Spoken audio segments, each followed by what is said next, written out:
Hey everybody, we are reading A Swim in a Pond in the Rain. This is a book by George Saunders, who was, and I think who still is, a professor at Syracuse University in their MFA program. This is a book that's going to cover several short stories written by Russian writers. And here we are continuing the book. Continuing the book that we've been reading, In the Cart by Chekhov. And as we dive back into the story, we've just met somebody come through into the scene. We know that there's a school teacher, Myra Vasilievna, who is somewhat unhappy, and we also can kind of coincide and say that she's also lonely. And then in comes the story, Hanov. Hanov, we know, is a landowner, rich, has 4 horses, is an examiner at the local school. Now he enters the scene. So, here we are, reading In the Cart. This Hanov, a man of about 40, with a worn face and a lifeless expression, was beginning to age noticeably, but was still handsome and attractive to women. He lived alone on his large estate, was not in the service, and it was said of him that he did nothing at home but pace from one end of the room to the other, whistling or playing chess with his old footman. It was said, too, that he drank heavily. And indeed, at the examination of the previous year, the very papers he had brought with him smelt of scent and wine. On that occasion, everything he wore was brand new, and Myra Vasilievna had found him very attractive, and sitting next to him had felt embarrassed. She was used to seeing cold, hard-headed examiners at the school, but this one did not remember a single prayer, did not know what questions to ask, was exceedingly polite and considerate, and gave only the highest marks. "I am on my way to visit Bakvist," he continued, addressing Myra Vasilievna, "but I wonder if he is at home."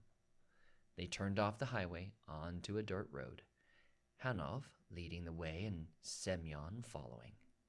The team of 4 horses kept to the road, slowly pulling the heavy carriage through the mud. Semyon changed his course continually, leaving the road, now to drive over a hillock, now to skirt a meadow, often jumping down from the cart and helping the horse.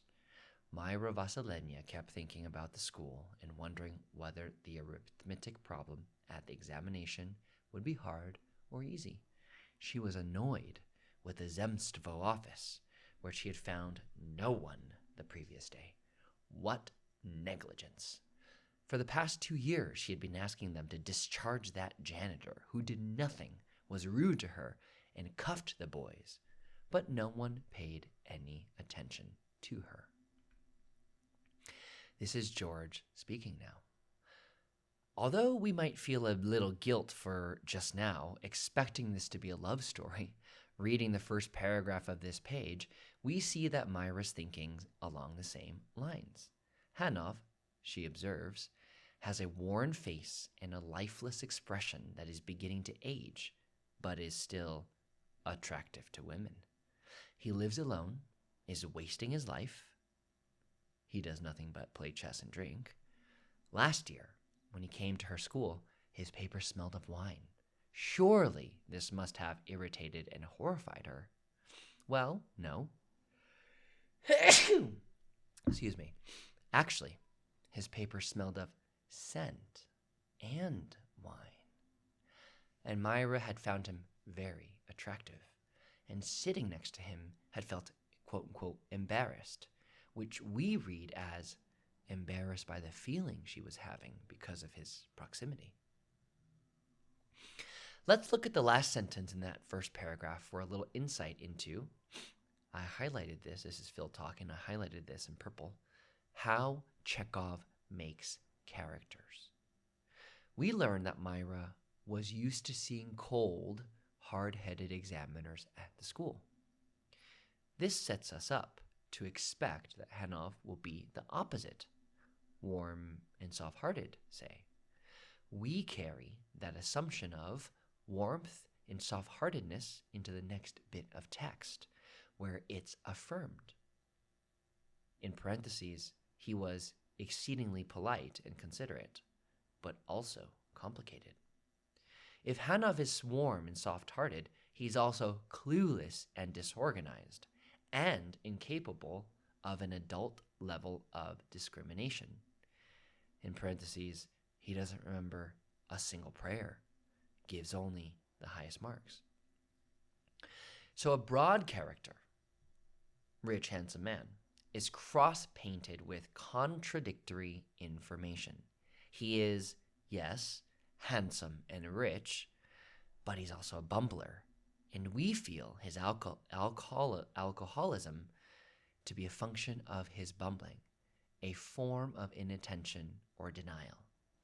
The person that emerges is complex and three-dimensional.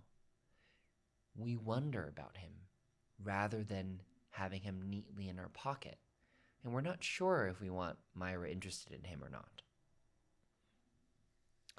Hanov announces that the purpose of his trip in a way that completes the portrait of an amiable doofus.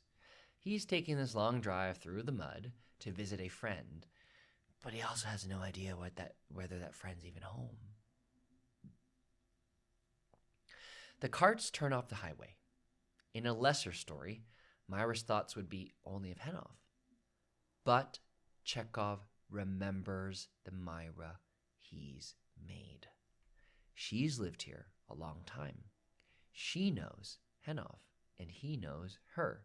She's already, we suspect, thought about Hanov as a possible savior before.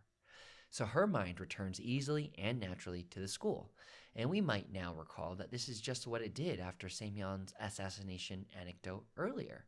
She's twice now retreated from the world to thoughts of the school, and we're that much more sensitized to future occurrences. Why does she do this? What does this tell us about her that we might need to know?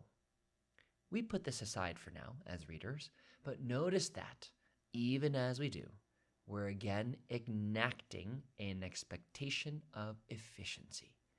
If it turns out that this tendency of hers, Myra, isn't somehow used later, we will feel it slightly as wasteful.